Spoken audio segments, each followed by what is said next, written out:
Welcome to the Samuel Andreyev podcast. My guest today is Jonathan Castellino, a photographer who I think is a singular and remarkable artist. And it is an absolute pleasure, Jonathan, to welcome you to the show today. Thank you for doing this. Samuel, thank you so much for having me. So my listeners probably will not know who you are, since this is primarily a music-oriented channel, though I'm branching out into other art forms such as poetry, photography, the visual arts.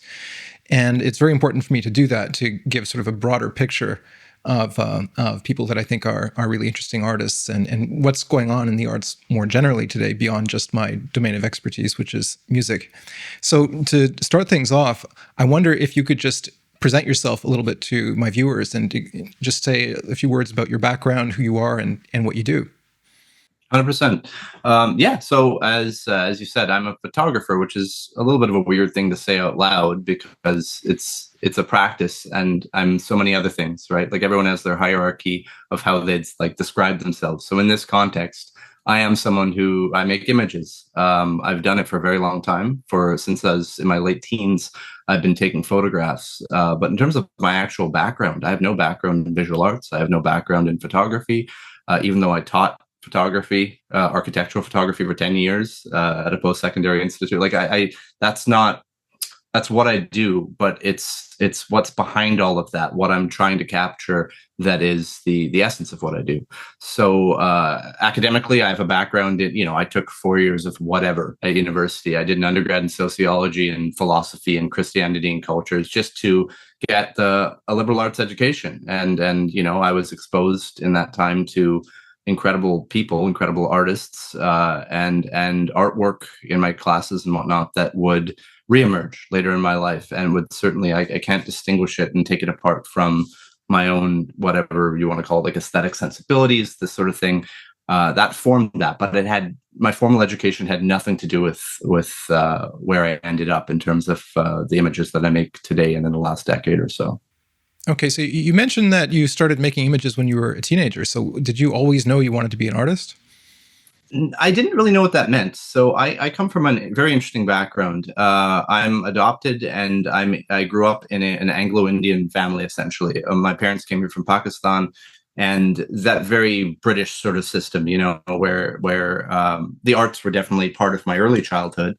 I went to museums. Instead of going to I always say, instead of going to a baseball game, I went to the symphony. I didn't enjoy it, but it's one of those things where it's like, in a lot of German schools of education follow this, where you introduce a kid to everything, and then it doesn't have to stick, but it sort of comes back. I learned piano, I learned flute, which taught me, rigor and immersed me in the arts, but I never considered myself an artist. I didn't really know what I wasn't aiming at anything in that domain. I had an uncle who was a pianist for the ballet school in Toronto, and he was the singular artistic influence in terms of seeing someone live out the art life in my life. And he's a very gentle character, but very inspirational to me. And so out of all of that, when I was in later high school and early university, I found myself, as much as I was interested in the academic courses I was in, I was more interested in the architecture. I was at University of Toronto, and the buildings just fascinated me. And again, any of your listeners who end up looking at my work, there's a sense of like empty space in a lot of my architectural photography. I was drawn to empty spaces, whether it be abandoned buildings, steam tunnels, just spaces that were meant for human occupation at some point or temporarily, but weren't spaces that you were supposed to spend any amount of time in. And more I started documenting these spaces. I would write about it. I'd make maps of steam tunnels. I would join message boards online and do this sort of thing. And people would ask me. People were fascinated by this, and I wasn't particularly good at writing. So I picked up a camera at some point. There's always like a prehistory, like, that's not the first time I picked up a camera, but the first time I picked up a camera to document was just to make a short form of a story. So people wanted to know what that abandoned hospital that I had spent 2 weeks going to every night, what it was like inside. It was a lot easier to show them pictures than to tell them a story. And this is, again, I'm 41 now. This is at a time when digital photography was just kind of this new thing. So people didn't have smartphones. So describing something was easier through image for me. Not out of any sort of laziness, it was just more accurate. So that I fell into it as a tool. It was a tool for me to communicate. It wasn't necessarily an art form. If anything, if I were to look back and sort of write on to my past and say that, oh, well, you were an artist, the art was sneaking into buildings or finding these spaces, finding the community, and that sort of thing. It's the sort of the preamble to the image that you see that would be the art form.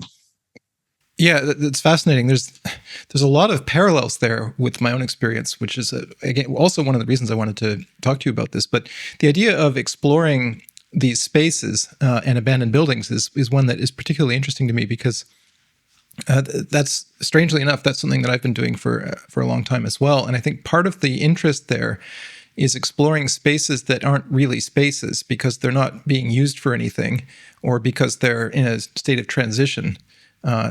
They'll eventually become something. Maybe they'll turn into a space that can be used, but for now they're not functioning, and they're not places that you're meant to look at. You're not meant to view them aesthetically or in any other in any other way.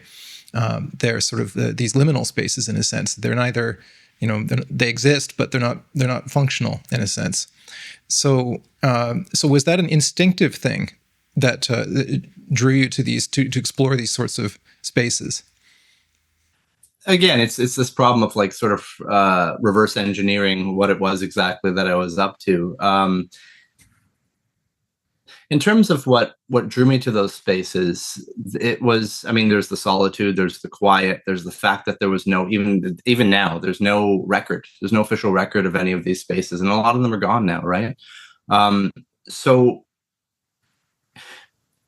the entire point when I talk about an abandoned building or an abandoned space or present an image, this is where it gets really, really tricky linguistically, because it's not abandoned if I'm in it.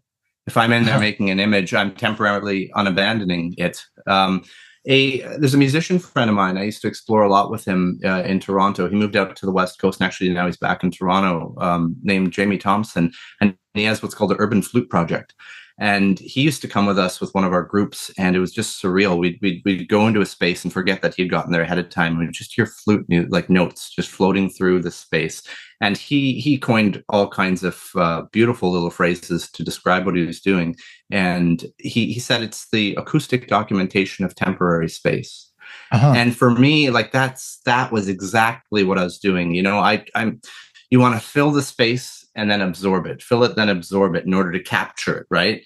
And nothing does it better than music. Now, of course, that has to be, I'm accompanied by this person, meaning like what they're doing is orally mapping out a space, and what I'm doing is trying to capture the essence of a space into an image, even though you can't do that in a grand, say, empty room. Mm-hmm. How do you get all of the surfaces? You can't. An image, you can, in the lingo of photography, you can say a wide angle lens, or you can describe it in this really flat sort of way.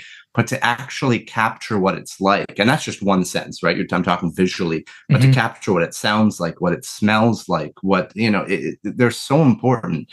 All those elements are so important. And the task of that final image is to try and capture what the place smells like, what it sounds like, this sort of thing. So whether it's visual cues that let you know that, or whether it's just my own sensibilities that I pour into an image. And you've probably seen a lot of my images are multiple exposures, and that's an attempt to capture that. But I remember when Jamie described things that way, I was like, yes, that is the ideal. That is what I would like, is to capture the totality of it. And, again, talking to a composer, this probably makes more sense to you, but music was actually the most total way of capturing those spaces. So I'm sort of hunting that totality.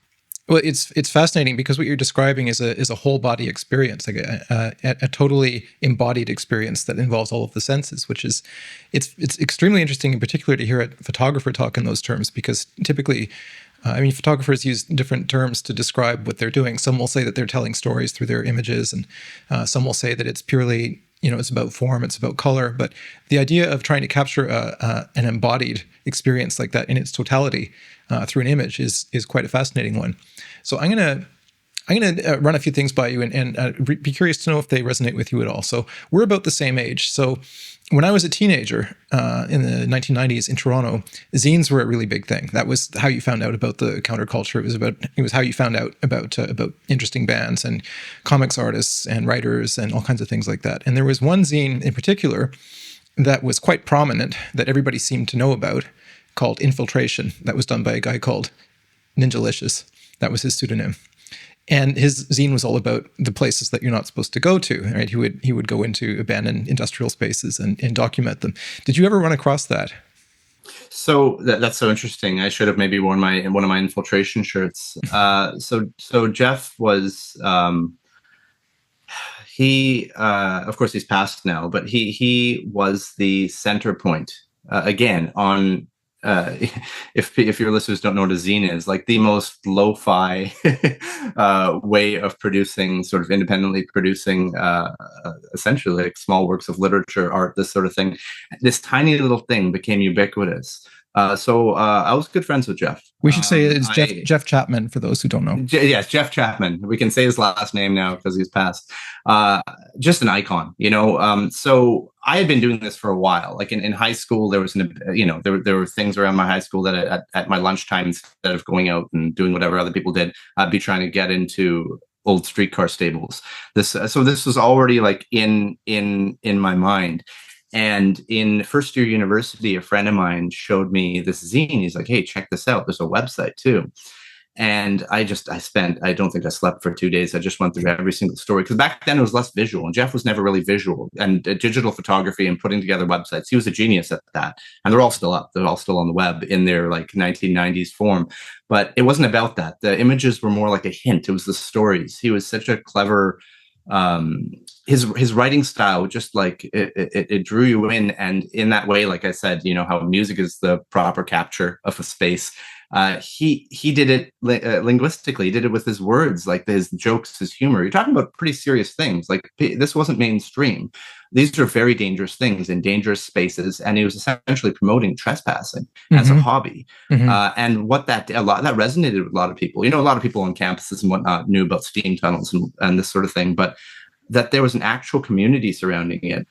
So I contacted him. I wrote a couple articles for Infiltration, and we met at like a Waffle House one morning with a whole bunch of, you can imagine early 2000s people who'd be drawn to exploring abandoned buildings. We only knew each other by our crazy online names. Weirdly, I chose my own name or the short form of my name. But these are people who I would end up trusting my life with, climbing a crane, going through sewers. I literally, at certain points, like when one thing always strikes me when we were underneath the Niagara power plants, the hydro stations there, like I'm literally trusting someone who I only know as Scion with my life, because we didn't have rappelling gear and I was holding his hand. That could be unwise.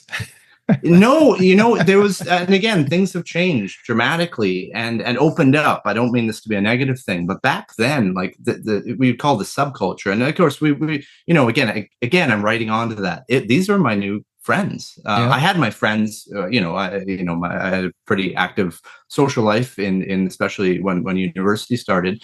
But this was a radical new dimension to my life, that there were people at any time, any night of the week, I could go out and explore something and have someone with me. It was a safety thing too.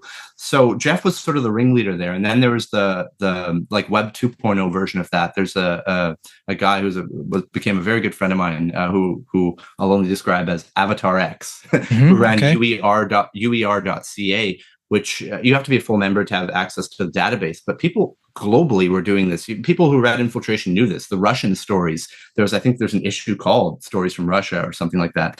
But like people globally were writing to Jeff and sharing their stories, and he'd print them in this magazine. And it was, there's the one-upmanship of being a young person, be like, oh, like they got into that or they couldn't get into that. I want to create my own story there and this sort of thing.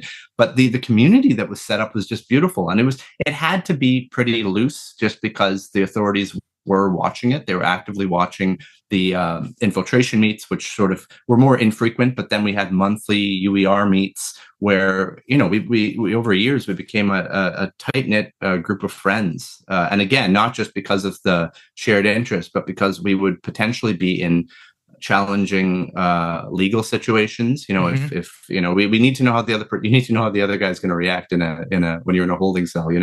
Now hopefully it never gets to that, but these are people who you had to trust, and the internet there's still just a massive amount of anonymity, and that allowed us to sort of share our images, share our stories, without attaching our names to it. And then just a sort of addendum, so Jeff passed away and Infiltration went away. It was still active, and people, now UER was this big thing. So there was a forum, an active forum online, where people globally were sharing locations and photos and stories. And at that time, blogs were becoming a thing.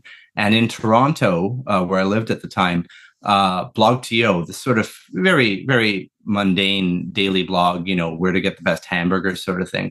I pitched the editor there. I was like, hey, there's been a vacuum in the subculture that I'm involved with. And you have to make sure you're stripping your ego from this stuff. But as I said, I miss there being a singular voice, sort of letting people know that the world's a lot more exciting than they think it is. That if we become so used to our surroundings, people need to re-see it. I'm not saying everyone has to go out and climb cranes and go into abandoned asylums and prisons and hospitals and steam tunnels. They don't have to do that. But we were aware of this growing community around our community who were just observing it, and they were either reliving their lives because they're spaces where they worked or lived, or they were just interested in reading our stories.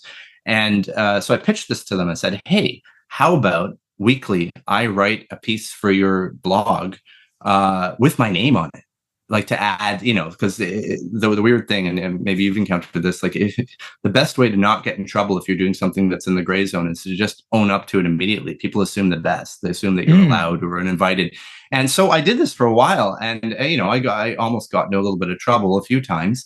But in my mind, I was continuing Infiltration. I was bringing, just like at sort of, maybe not at Indigo or whatever it was back then, in Coles, you knew where to get Infiltration. If you were into that sort of thing, you were a particular kind of person. You knew how to get a copy of Infiltration. You could get it at the Beguiling. I remember that. You probably know that. Exactly, like sort of alt bookstores, this sort of thing. And again, to stereotype a little bit, the kind of person who goes into the Beguiling is totally into this. They're totally into this, like, even if they're not active in it, they certainly quietly support this sort of thing. Mm-hmm. And I figured, going on a major blog, that's maybe I'm, there's diminishing returns very quickly. Like, I'm going to get people who are going to scold me, and that happened. But I wanted people to know, and especially at the time, like Jeff Ninjalicious coined the word rooftopping. It was two separate words. And then my friend Tom sort of formalized it. And rooftopping was this thing. We would sneak in, and this was during the condo boom. So we were just sneaking up towers, taking really bad photos, really bad words to go along with it. Bad words meaning like I couldn't write for beans. But the point was to get this out there, to show people that this was your neighborhood or this was your city, and you probably haven't seen it from this perspective. Now, My friend Tom took the photo that took the world by storm, the feet dangling over the edge. People remember this image, and that he sort of, using a wide angle lens, captured his friend's feet dangling over a skyscraper, and this exploded. And then at that point, all the folks who have been doing this for a decade in Russia contacted all the Toronto folks and all the North American folks saying, hey, we do this too. And they had a different style. They were starting, and again, like, digital photography was established at this point. Digital videotaping was established. So they were recording in video their crazy feats on that side of the world. And it was absolutely astounding. So there was the rooftopping aspect of it. So I pivoted from, I think I called it Toronto's Forgotten Landmarks, or Ontario's Forgotten Landmarks. I pivoted to doing rooftopping Toronto sometimes. So and so that was its own community within the urban exploration community. But to bring it back to the zine, none of this would have happened without, there's something formalizing about holding a little tiny brochure looking magazine. That means that something's established. Like, the effort goes into something like that. That means there's a core. And if you knew, it's like the Ask a Punk philosophy. we're not going to put an address. We're not going to publicly announce things. But if you're interested and you're willing to do a bit of work, you can hang out. You can come check it out. We're not going to take you to this most dangerous place. We're not going to take you to something that requires, there's a lot of physicality involved, right? Like getting over things, getting into things, and which excludes some people. And that's part of the game.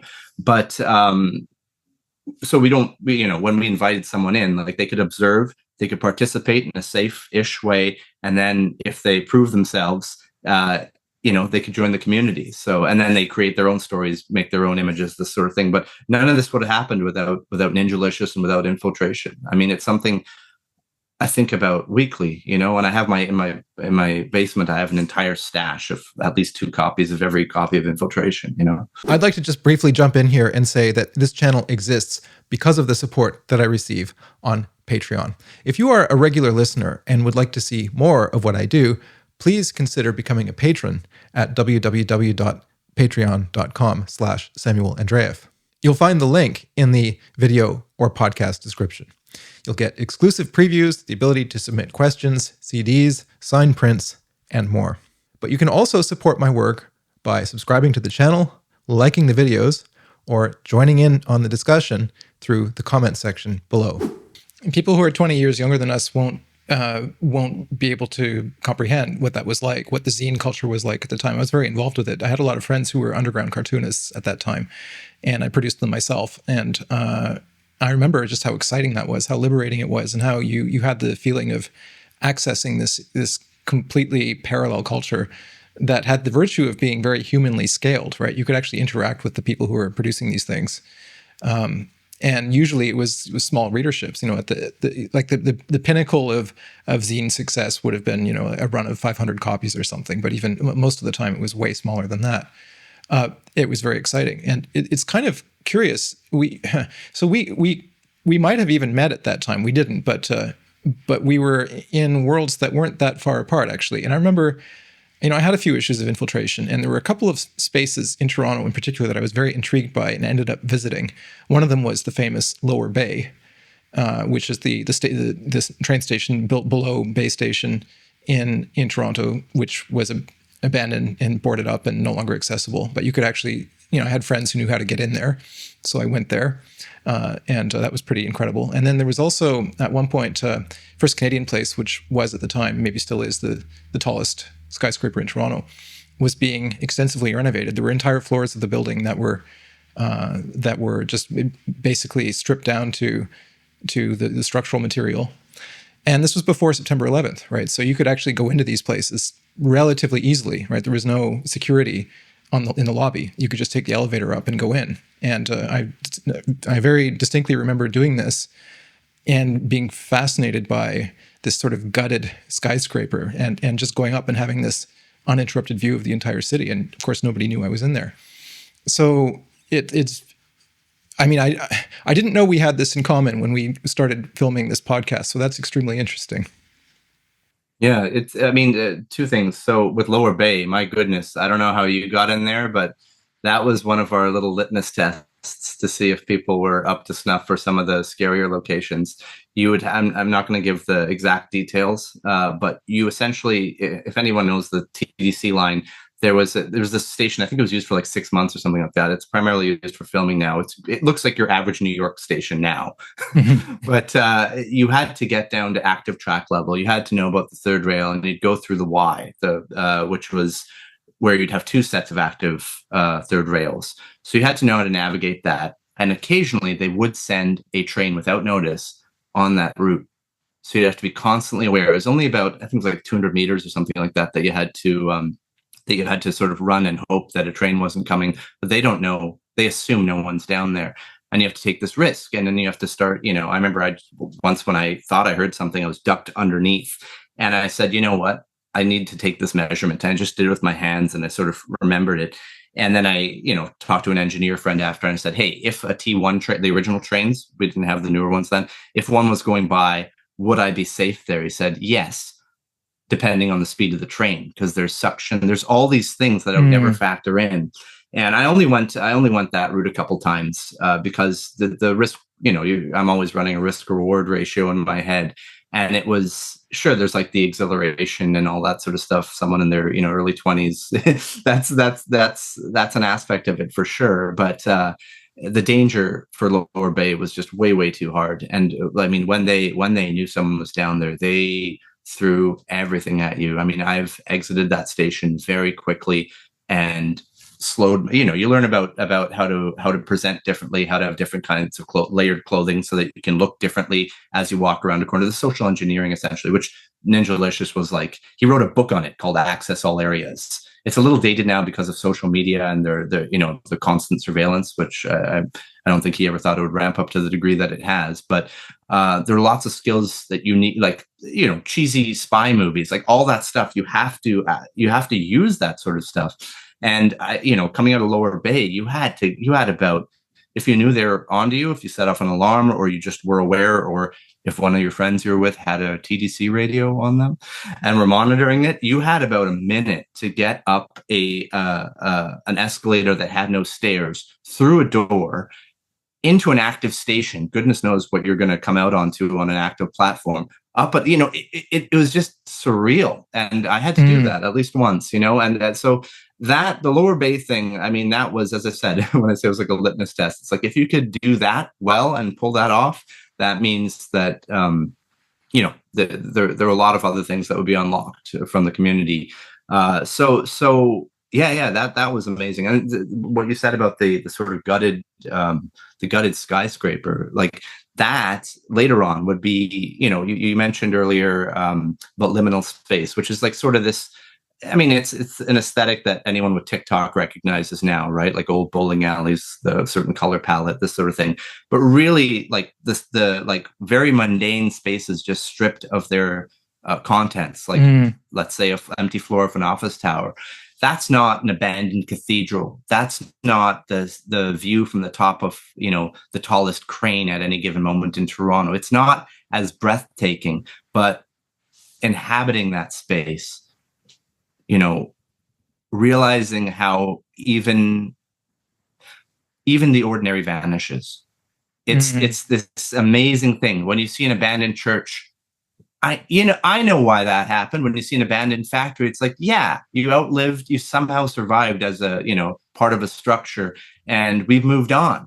But when it's something that you grew up with, that you inhabited, and I find this, the older, as I said, we're about the same age, the older you get, it's, when I see these spaces empty, it's like, wow, I may not have gone there specifically, but I knew that kind of space. I know what a food court looks like. I know what an office floor looks like. When you see those sorts of very, very, very contemporary spaces abandoned and even falling apart, it's a whole new it's like a new dimension that comes into it. And then from the point of view of someone trying to capture that space in an image, it's like, well, there's this inherent sadness, because like the fragility of all these things, this is all about fragility, right? Like, they're reminding you of who you are, where everyone's headed.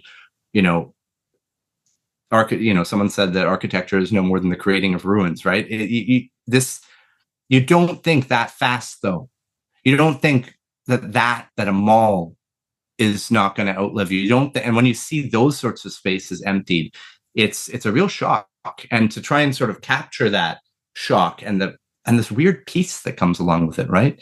That sort of like little anarchist that comes out in everyone. And again, we have an entire aesthetic through films and whatnot over the last, probably the last 50 years. But we're used to we're used to the ruin imagery.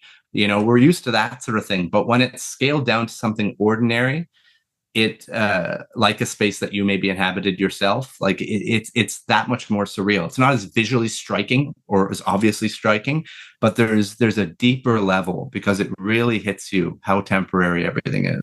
Well, and they're not spaces that you imagine having a life cycle that's so short, as you said. You imagine an office building has something sort of outside of time about it, and you imagine it existing indefinitely in more or less the same way. I think that it's particularly relevant for people who live in Toronto, actually, because at one point, maybe it's still the case, Toronto was the fastest growing city in North America, and it was growing at an insane pace. I mean, there were, as you know, there was a condo boom in the early 2000s, where entire neighborhoods were just popping up overnight, and the city was being very rapidly transformed. And with that, there was also a lot of destruction. A lot of historic buildings were disappearing. In certain European cities, like Venice, for example, you have this impression. Of course, it's always a false impression, but nevertheless, that this is somehow eternal. This is the state of things, and it's just going to be like this forever. It's always been like this, and it'll always be like this. And these buildings are not going anywhere. Whereas a place like Toronto, which is constantly rebuilding and constantly tearing down and starting over again and creating new neighborhoods, you're much closer to that kind of transitory experience of architecture. Yeah, but that said, you as a as a resident of Toronto, let's use that example. You want to know that there's a pattern and a plan. And for me, it's like, of course, I think we had the most cranes in the air of, I think, anywhere in the world, including Dubai, in probably that same period that you're discussing. As much as things were just vanishing. First of all, there was an entire community of people, urban explorers, or however they define, people use different words for it, but urban explorers were documenting every single one of those spaces in Toronto. And we have a record, not super formal, but it exists, and it does not exist in the Toronto archives. But in terms of that change, I remember like early on when I was forced to sort of put it into words, why it was that I was climbing skyscrapers to take pictures of the city, and of a city that I knew. Like, I knew it pretty well. And I actually compared it to a piece of music. I said, each building is, if you view it like a note, like it's its own thing. And Toronto, I mean, the architectural styles, the variety is just insane. It's not like Venice. It's not like Paris. There's no, when you talk about master planning, I know there is some now. Back then, it seemed like there was no master planning. But when you got 60 stories up, 50 stories up, and you especially captured it with images, because you can get so much, you sort of see those notes play out. You can see how they are in relation to each other, how one block is in relation to another, and what cuts through. Like, I remember when they built the crystal, the Ram crystal, very controversial, but from a distance, you could see what that had to do with the neighborhood around it. And I always said, like, where if you not that you'd be able to get on a crane in Venice, but if you looked at the city from that perspective, you get this beautiful piece of music, whereas Toronto is more like an Aphex Twin song. It's just like this kind of chaos crammed together that made some sort of sense, and but there was no human scale. There was no. And again, like, when I say no, like, this seems like I'm just becoming a curmudgeon saying, oh, things were better in the past. And there was a material difference. Something changed, right? And again, whenever you talk to someone who actually knows what they're talking about and knows architectural history, they'll give you they'll sort of snap back at you. And I remember telling a friend this, that, when you change building materials, when you move to primarily steel and glass, and these sorts of things, like, you get the situation where buildings are not outliving their architect, which for me, as I'm not an architect, but I can't imagine designing something that is taken down before I die. Like, isn't that the worst thing that can happen? You're supposed to be presenting this thing to the world, and that's bizarre. But I told this to a friend of mine who's a poetry scholar, and he said, Gerard Manley Hopkins wrote a poem, I guess it was in the late 19th century, about referring to these awful new red buildings that were coming up.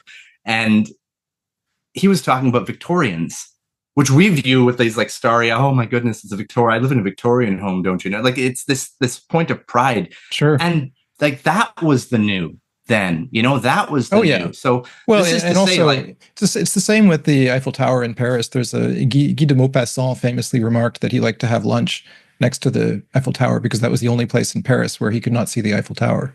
Yeah. It was hated. It was detested by a large segment of Parisian society when that was built. When that was built, and now, of course, it's it's an iconic building that symbolizes Paris in the eyes of the world. But yeah, sure. Yeah. They have a 10,000 piece Lego set of it. But there was a shift, though. Like, as much as I believe that argumentation, it's like, well, you're always going to get someone who's going to criticize, even someone brilliant like the poet. there is something significant about a material change. So a project I've been sort of obsessed with over the last few years is this closed down mall in the middle of Hamilton, Ontario, where I live now.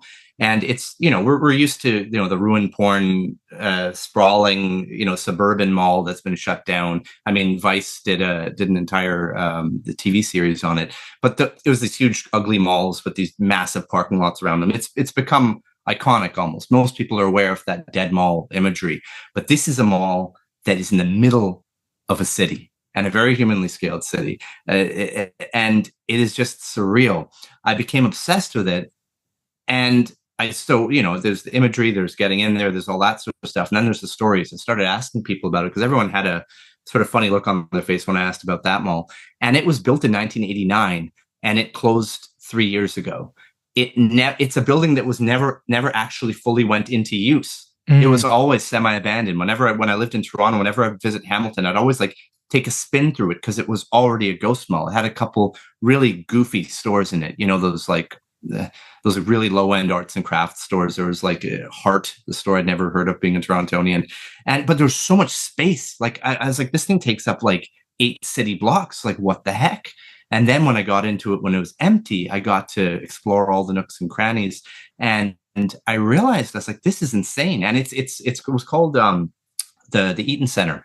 And it has the same high postmodern architecture as the Eaton Center in Toronto, that same structure where the light comes in the top, which is glorious for photos. Mm-hmm. But it's actually beautiful. It was actually really well made, and it had Eaton's as an anchor store. It had an HMV, if you remember those. It was a real mall. And yet everyone described it as this utter failure. And now it's just, it's in pretty good shape, but it's going to fall into itself, or the plan is to turn into condo towers and a whole neighborhood of them. But when you look at that, it's I'm no enemy of the modern. I'm no enemy of the postmodern. I consider the postmodern just, it's modern. It's the modern. It's this era. I don't know why I need to distinguish that. But when I look at high postmodern architecture, I feel a certain way when I go into it. It's different than when I visit a building that's 100 years old or 200 years old, and that's about as old as it gets in this country, right? Everything's new here, by the way. This is all still an experiment. Nothing's that old, but it's a different experience, and you can build well. But when a space is empty like that, a space that was never quite filled, first, it opens up all these questions. Are these obvious parallels to what's happening in culture and society, consumerism, blah, blah, blah, Amazon, all these side conversations open up. But I don't care about that stuff. I care about being in a space that's interesting, that poses a series of questions to me. And when I'm in that, it's a hyper focus of that question, or that I'd raised earlier, which is, how do you build something that doesn't outlive you? How do you, as a city, even if it's not the superstar architects who did it, although some great architects were actually involved in this. How do you do that? Is it a lack of planning? It doesn't, because the building itself might fall into disrepair and might be demolished, but it still has an impact over what gets built after it. I remember I left Toronto in 2003, which is the point at which I moved to Paris, but this is a thing about my past that I've probably never disclosed publicly. But here goes. So this was completely instinctual. There was no intellectual rationale behind any of this. There was no conceptual project or anything, but I became fascinated by a building in downtown Toronto, which is situated at the nexus of Bloor and Yonge. And it was this completely pedestrian, bland, sort of international style skyscraper situated at 2 Bloor West. And I ended up writing a pop album called The Tubular West. It's a pun on words, from 2 Bloor West, which I don't think I've ever actually mentioned. That's the origin of the name. And it was this whole sort of imagined, what would you say, mythology surrounding the history of this building, and also what it had replaced, which was a muddy field called Potter's Field. And there you can read the history of this site, this archaeological site. There's a plaque on the side of the building. And I was fascinated by these spaces that once existed and no longer existed, and being replaced by these structures that seemed to have nothing to do whatsoever with either the surroundings or the history. But it struck me then, as it does now, that even if if that skyscraper were to be demolished, or even if this mall that you're describing were to be demolished tomorrow, it would still have an impact on what gets built after it. It would still be shaping the space. Just the simple fact that 8 city blocks have been taken up with this massive structure is gonna impact everything that goes up around it, even if the building itself disappears. Yeah, yes, absolutely. And the sort of strange coincidence, I guess, with this mall I'm describing is that right across from it is I think 110-year-old structure called Lister Block. Maybe I think it was written about in Infiltration, but it was this Galleria style mall, a really beautiful mall right across that when I was in my early 20s was abandoned. I would take the GO bus into Hamilton to visit this abandoned Galleria style mall. And we would look out the windows. You can only get in there at night, or for the most part. And we would look out the windows at this new shiny mall, the newer mall. And now the Lister Block has been completely renovated. It did a wonderful job. The occupancy is kind of strange and spotty, but it's a beautiful building. And right across from it is this god-awful windowless structure that seems to go on forever. So it's like, again, this is me getting older, but it's also this sort of like dynamic interplay. But I have to say, like, I am not a building hugger at all. I worked in heritage conservation for 10 years. I taught essentially trespassing 101, but I taught the aesthetics of decay at a school of restoration arts. So like I was immersed in a field where no one at that school, but all the people I dealt with were these sort of had this sort of tendency to want to hold on. They're externalizing their own inadequacies or whatever it is. They were writing on a little bit too much to buildings and really trying to preserve them based on archaic things like, dates are important, but when you're dealing with a country that's only a couple hundred years old, it's like you need to go deeper. It's not that you don't set those boundaries. It's like, and if you do, they're just going to do the ninjalicious-ism, facadiotomy. They're just going to cut off the first 8 inches and then put up, structures behind it, build whatever the hell they want to build, and then back the facade back into it. You're going to find loopholes. There's something more significant there, and there's a whole school of thought. And this is something I learned about through one of the most amazing architects I ever met, Julian Smith. He founded the Willowbank School of Restoration Arts. He, just an incredibly established person, but also just a wonderful figure. He introduced me to the cultural landscape approach to adaptive reuse, essentially. And I think they used Kensington Market as the first model for it, actual model for it in the real world, where it's like, okay, there's the historical significance because of age, but there's also stories surrounding things. Like, you were a Torontonian. Honest Ed's. Oh, yeah. Honest Ed's was this garish, awful place that was beautiful. Like, someone who is only interested in classical architecture would scoff at it and say, "Oh, it's gaudy." And I'd say, yes, it's gaudy. It's of a time that was before my time. But it's, first of all, it's a functional space. I lived up the street for like 3 years. I used to go there all the time. But it was this adventure. And the building itself was like a physical manifestation of the adventure that was inside of it. And these, those bright lights on the outside. It was awful and amazing. And people loved it. They absolutely loved it. Everybody loved Honest Ed's. It didn't matter, who you were. Yeah. It was. Yeah. But there's no set of rules or laws that would protect something like that when they want to demolish it, right? Of course, there's like they'll want to capitalize on the imagery, so they'll probably keep, they kept the signs and whatnot. But that was more kitsch. There was I don't think there's any deep thought in that. So, and the same thing happened. I mean, that's an example that I always think of just because it was my proximity to it. But there has to be something to preserve that, right? There has to be. And the problem there, though, is that you get very subjective, right? It's like, well, if you're talking about stories, if you're talking about, we talk about lived experience, if you're talking about hearsay, essentially, it's like, it's just how people feel about a thing. And it's like, it's not that exactly. There's a common feeling in a community, in a neighborhood about a space. And how do you put that into a set of laws in order to preserve that? So anyway, so Julian introduced me to the cultural landscape approach, and I've just run with it. It had a set of terminology that perfectly expressed all the things I felt about architecture going anyway. And it's essentially the model that I use for everything. Whenever I'm looking at adaptive reuse projects, it's like, Well, there's the boring historic stuff, but there's also something deep that's communal about a space, like not a space, about a place, right? About something Yeah, that's made that leap. that really resonates because actually all of Yonge Street at one point was kind of like that. You remember the massive facade on Sam the Record Man and A&M Of Records, course, yeah, yeah, yeah. these sorts of things. I mean, it was this kind of aesthetic. The only thing I can really compare it to would be a place like Las Vegas, maybe, where it's the incredible garishness and massive, oversized neon signs that are like 2 stories tall, and that was so emblematic of a lot of Toronto, a lot of downtown Toronto at that time. And then beside that, you would have these 19th century buildings like Osgoode Hall, which would be venerated as links to Toronto's past. And I remember when I was living there when I was a teenager, I had zero interest in 19th century Toronto, zero. And just because a building is 100 years old in a context like that doesn't necessarily mean that it's there's anything intrinsically valuable or interesting about it, except the fact that it's somehow survived the rapid pace of construction. But I was way more interested in places like Honest Ed's for sure. I don't think I ever bought anything at Honest Ed's. That's the kind of funny thing. I used to go there, but never actually bought anything there.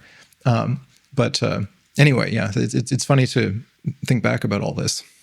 Yeah, I mean, that and Honest Ads, it's the similar aesthetic that I wouldn't even know how to nail down if I had to. But the funny thing is that, like, when you so I just described this school of thought, let's say, that would accurately capture and preserve somehow, if laid out correctly, a place like the essence of Sam the Record Man or Honest Ed's.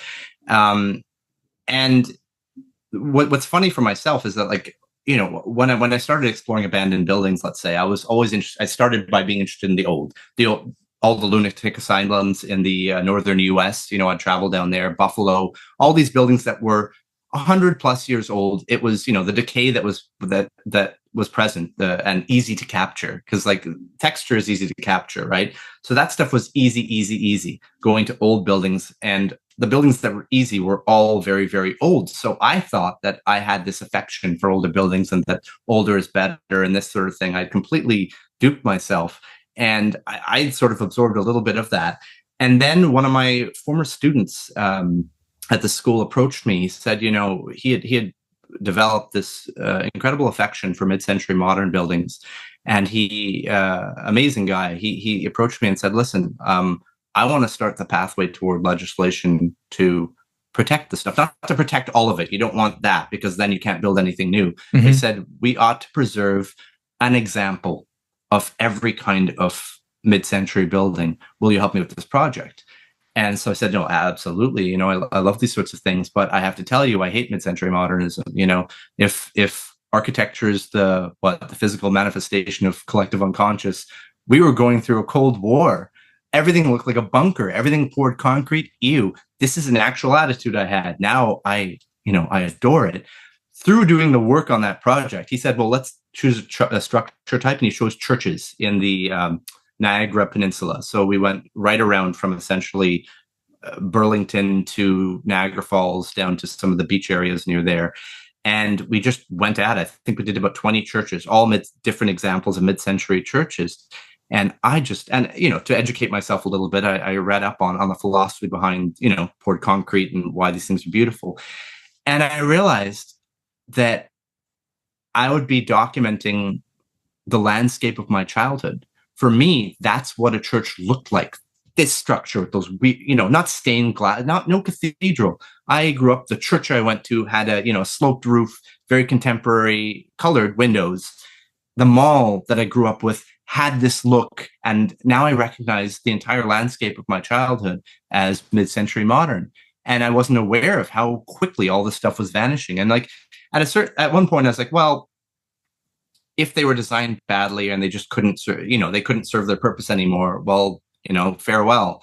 But the idea that there would be no record of it, so I started looking into the sort of vernacular structures around the city that were in this period that were slated for demolition or redevelopment. And I realized that there was almost no record, no visual record of these things. So my heart completely changed in this project. And I fell in love with mid-century modern architecture. Where our project will go in the end, I don't know. But I was finally able to let go the last sort of vestiges of that idea that because something is a certain, from a certain era, a certain age, that it's therefore more important. And I realized that no, it's not that I was naive. You don't know what you don't know. It's that I had taken it for granted. There was a style of architecture that was so a part of me and the way I see the world that I had taken it for granted. And my goodness, someone should step forward Right. and sort of write the literature surrounding it, but also capture in a way that people will immediately dismiss, as I said, this sort of a flaky approach of like, oh well, it's about people's feelings about a building. It's like, no, you can articulate that properly. You can set boundaries on that, and people will come forward. It's not a case, as soon as you put the word out there, people will tell you their stories. And outside of your own ideas, the structure will form surrounding this sort of stuff. So hopefully, in the coming decades, that'll be concretized. But that was just an example of like the sort of, I don't want to call it arbitrary, but the unidimensional aspect of architectural conservation based on age or date. Well, it's common. It's common, I think, throughout the world, in Europe and in North America, for people living in cities to venerate the old historic buildings that have a sort of manifest importance, let's say, and then to gloss over the sort of banal utilitarian everyday spaces that they use to get to and from work, and the buildings built after the war that were maybe put up hastily or under budgetary constraints, and not to pay any attention to their relation to those sorts of spaces. And it's understandable in a sense that you don't pay attention to things that are just completely part of your daily experience and that are banal to you, right? But when you suddenly turn a spotlight on them and examine them and look at what they actually are and what they represent, and all of the details of the textures and the facades that you would normally just completely blot out of your consciousness, then it can be life-changing. It's like discovering that you're somewhere you never knew you were. And I think if you can capture that feeling somehow and communicate that to others, then that's a pretty amazing artistic project for sure. Now we have a bit of a time constraint today, so there's a couple of other things I wanted to get onto with you before we run out of time. And one of them is that so in addition to your sort of urban exploration and your architectural photography, you're also a superb reportage photographer and also a portrait photographer. And I wanted to know, is that something that's developed more recently in your practice? And when you're approaching, photographing a person, is there a dimension of your practice as an architectural photographer that is there a commonality between the two, or do you see them as completely separate disciplines? Yeah, that's a very good question. So how as artists, sometimes when there's a shortcoming, your mind automatically spins it into part of the art, the artistic constraints that made you come up with a new idea. There's always this pitfall that you can fall into, where because of very practical constraints, you then use that as part of the story. You make the flaw the feature, and then that's your style. And that's, it's completely disingenuous. So I will say that I am, by choice, constrained by my equipment, which is to say, I don't want to get too technical because I don't really care about cameras and gear, but I shoot with architectural lenses. Which means I shoot very wide angle, but I shoot with very simple machines that allow a very shallow depth of field. So I get wide and an extremely shallow depth of field. So, you call that bokeh or whatever. Very simply explained, it's those photos of, say, someone's face where their face is sharp and everything behind their ears is blurred out naturally. Of course, you can do that after the fact now, but doing it in camera requires a shallow depth of field. So all the cameras that I use, which there are only a couple, are wide and have a shallow depth of field, which is just about the worst thing you can do for a portrait. I've embarrassed a few people by getting right up to them and taking a photo that I think is interesting, but is especially, if there's someone who's a bit sensitive in this regard, they view as awful. They'll admit that it's interesting, but nothing much more than that. So right. I am constrained in that regard. You're meant to use a portrait lens, which is, normally 85 millimeter or something, and you have a certain distance from the subject, so you get this sort of flat perspective. Whereas when you get really close with a wide lens, the facial features start to get distorted and the nose looks too big and so on. Yeah. A great example for people is like you see those supermoon photos where it's like the moon just seems impossibly large. It is a natural photo, but what happens is there's what's called compression. The farther away you get from something, the in terms of your focal length, the more compressed everything will be. So if you're shooting with, you know, a telephoto lens, everything in the background is pushed right up to the subject, and that's what happens. So the inverse of that happens with wide angles. So answering your question more directly now, it's something that I fell into. I was working on this, probably the most insane project I've ever worked on in my entire life photographically. There's this abandoned, you'll know this, you know, the Hearn power generation station in Toronto, Oh, yes. the biggest abandoned building in Canada. Yes. So I've been sneaking in there for about 15 years, and I became like the Hearn guy, I guess, to these folks who were putting together these musical and theatrical festivals in Toronto, and the Luminato Festival, which, you know, I'm not going to add any criticism to that, but there was a brief period where it was headed by perhaps the most spectacular art director that Canada will ever have, and in that time, it overlapped with me becoming obsessed with that space. I was filming. We were doing a pilot for a TV show, and I got to spend a lot of time in there illegally. All of that, but I was forced to spend several hours in the space documenting it, and I ended up inadvertently impressing the people who were trying to set up this crazy European music festival, electronic music festival that was coming into that space that year, and it was a huge success. It was called Unsound, and the next year, they remembered my images because I'd done these crazy multiple exposures on film, on large format film. And they remembered this, and they invited me when they had Unsound on. So I was legally allowed to go into this place that I'd been sneaking into for 15 years. And the next year, they really wanted me to capture every aspect, and they gave me essentially carte blanche, which the building's literally killed people. Like at least one guy's died in there. Like it's very dangerous, but the art director was just incredible. He knew I had a vision. He certainly had a vision, and he sort of made our paths align. And in doing so, because he understood, he was an artist. He understood exactly what I was doing. But because I was a guy with a camera there, they would start asking me, hey, so-and-so, some big shot musician or politician is going to be in the building. Can you take a photo of them? And you can't say, oh, you know, actually, I shoot with architectural lenses, so I'm not going to be able to capture because of the depth of they don't care. They see you with a tool, and they're like, hey, guy with a tool who's here already, who's quiet and polite, who probably won't say no to me. Can you go do this thing? So I had to develop very quickly a way of capturing people. And I said, you know what? The spaces, they had carved up that entire space into all these different sections. They literally built a theater, a temporary theater inside that space. They built a Parisian restaurant inside of it, inside the control room. They did all kinds of crazy things. And so it was cut up in a very interesting way. So if someone was coming in who was a famous chef, I wanted them in the context of their environment. So I used that as the excuse. Like I'm not going to do a typical portrait. I'm actually going to take a step back and sort of do the person, get them comfortable and capture them in the scene. And people really love these. The one guy who I ended up doing more projects with, very handsome man, but for whatever reason, he had been unhappy with every single photo that had ever been taken of him, as very handsome people are. But I got him at the end of a day. He was just like sprawled out in his office chair, red in the cheeks, looking great, but like just tired. And it's sort of, he got that encapsulated the amount of work that went into this crazy project that was adjacent to where the image was made. But for him, it reminded him, I made a memory for him of that time and that space and that insane project. And it was a portrait.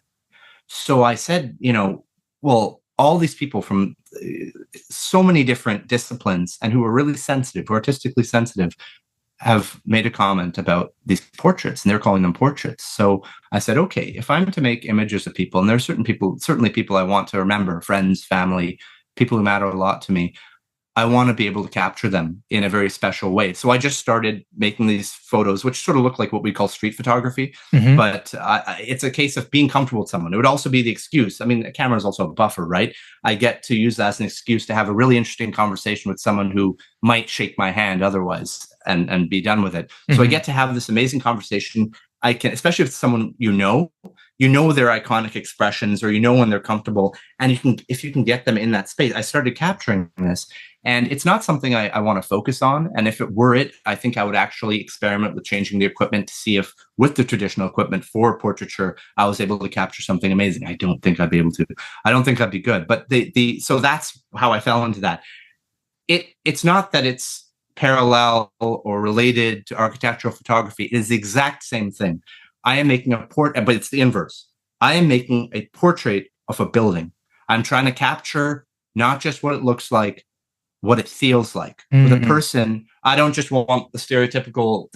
Of course, I want them to look good. I'll never post a picture with someone who looks worse than they appear.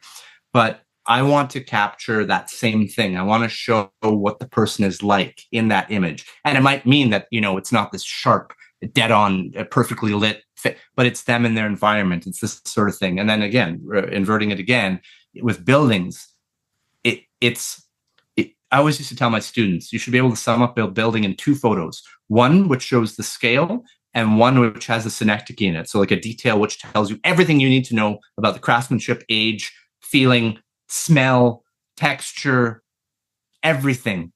2 images. Like, the goal of any great essay is to turn into a haiku. You should be able to reduce an entire building, an entire experience, an entire history into those 2 images. Now, of course, it never works out quite that way. But with the portrait, it's the exact same, the human portrait. You want to condense, I hate when people post multiple pictures of themselves or their kids. Like, choose the iconic one. And then it gets back to this education thing. We don't know how to recognize icons. We actually don't know we think that more is more. And in some cases it is. But with photography, it's like, when you think about how it's absorbed, how it's not just its representation, but how it's revisited, you want a singular thing that tells you everything you need to know about that thing. Right. You don't really want to know the way the person looked, when they were stepping out to buy tomatoes or whatever. Like, there has to be something intemporal or something that captures a great concentration of time within a single fixed image.